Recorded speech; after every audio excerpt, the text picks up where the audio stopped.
Ghanatube so modofo snow we masai so atena se aja konwa fefefe na ebusiafo se nya matena se de no se nsem ahodo bi enkoso ewo oman na entempa so no ye bekwa kutie ne ahwe nsem bi a enkoso ewo oman Ghana on the reserve issue. But Doc, there are some who've also argued that if you look at your intervention on the market, and I stand to be corrected even from your end as well, the Bank of Ghana has been quite heavy on the market in terms of liquidity support, and some of the figures are looking at even more like even $500 million and all that. And some would say that if any market that you have the central bank being that heavy on the market, obviously you will see its local currency strengthening.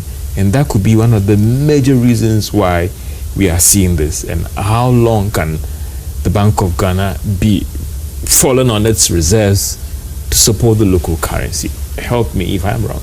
Yeah, I like this question, but as you would see, if we were that very heavy in terms of our support to the market, you will also see that we will not again be able to be doing that well with our reserves accumulation.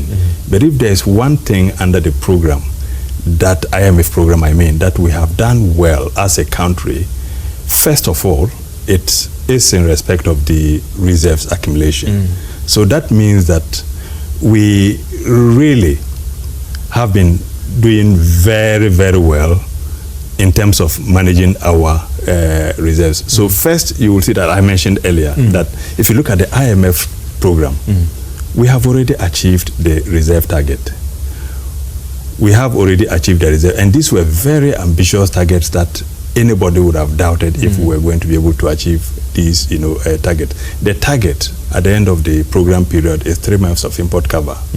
As we sit here now, we are above the 3 months of import cover. We currently are around 3.7 months of import cover. That is using the IMF metric. If you even were to look at it broadly, including the petroleum funds, which also belong to Ghana, we are even around 4.7 months of import cover. So that's quite a lot. So what this tells is that we just have devised, a very, innovative way of meeting the market demand while really, still accumulating the external buffers. So you will see that whatever we are doing currently is actually having a lot more weight on the accumulation of external buffers, the reserve, international reserves, as against, support to the market. We have strategic ways of really meeting the market demand without necessarily affecting the reserves. Where are you coming from when you used to work in financial markets? And for our viewers who might not know that, for a fact that one of the areas that was your playground was the cedi and all those things. Now, we've had a lot of pontification outside and all those things. From the Bank of Ghana's perspective, what is accounting for the cedi's stability and the sudden good run, that we've seen, the sharp appreciation? Someone said that, because of the dollar doing well and all that. From you work with the numbers, and you speak to numbers and you speak to data. What is the Bank of Ghana's perspective as in what is driving this good run? First of all, let me say that the cedi, as you know, has had this good run. And of course, for a person like you, this shouldn't come as a surprise. I'm sure we had, intermittently discussed this much earlier. Yeah. And then I told you that the central bank was actually in a very good position to be able to ward off any pressures. I did doubt you. I remember in that conversation that I raised my concerns. Right, and I'm sure you have seen what is happening today, and so it shouldn't come to you as a surprise now. Whatever we say, I think you should consider it seriously. Now, year to date, we've had the cedi appreciating by over 12%, specifically 12.2%. appreciation from the beginning of the year to now. Now, the same time last year, we had depreciated by about 13%. So this is a complete reversal of what the situation was, last year.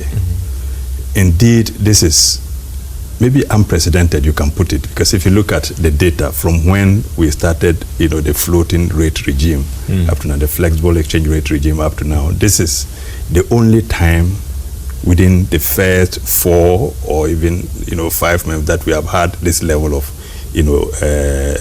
strength in the Ghana cedi. And well, you will say the drivers are broad-based. Yeah. And rightly so, as has been mentioned in many circles. You have the domestic factors playing a role. You also have some part of it coming from the external, environment. Now, but as I will just conclude now, you will see that the domestic factors really have, more weight in this case, in this performance than the external factors. And so it just simply reflects the careful mix of policies that are being implemented. First, we can talk of the monetary policy stance. Yeah. I'm sure when we raised the policy rate, a lot of people, including Guta, came after us. They had all kinds of comments. And even analysts as well, they were not happy about that stuff. They were not happy, but we knew exactly what we were doing. And it's the fruits you are beginning to see. So we lifted or tightened monetary policy for one reason, to make sure we re-engineer the disinflation process. How did we do this, or how do we expect this to happen? First, that was supposed to help us increase or support our liquidity management, operations. I'm talking about sterilization of cedi liquidity now. And if you look at the data, you would have seen that we've been very, very strong on liquidity sterilization, cedi liquidity sterilization in the system. And so this is really, really helping. And we are doing this through our open market operations. So this is really helping a lot to take out cedis from the system. And that is actually linked to the policy decision that was made. This is even being supported by the earlier decision on the cash reserve ratios, which has already sterilized some cedi liquidity in the system. And so if you add that to the part that we are also having to do with the open market operations, that's quite a lot. So on the policy side, this is what it is. So that was a careful policy decision. But again, you can talk of the fact that we have also had robust FX inflows, and that is really contributing to an accelerated pace of accumulation of international reserves, buffers. So if you look at it, just to start with, if you look at it relative to, that is the first target under the IMF program. So this is a very serious target that we really have to. Are becoming. Yo, me na masese mo ja so pa na mutie na afin so mo tan ehwe fa comment ebra comment section na menkin kan emfa mo fefefe aha eye Ghanatube so mo dofo snowy ene de nsem ne ebrem on subscribe na afin so fa onsa emi notification bell no se ne be a se me de nsem ne ntuma na onya ne item pa so sisi ade makram.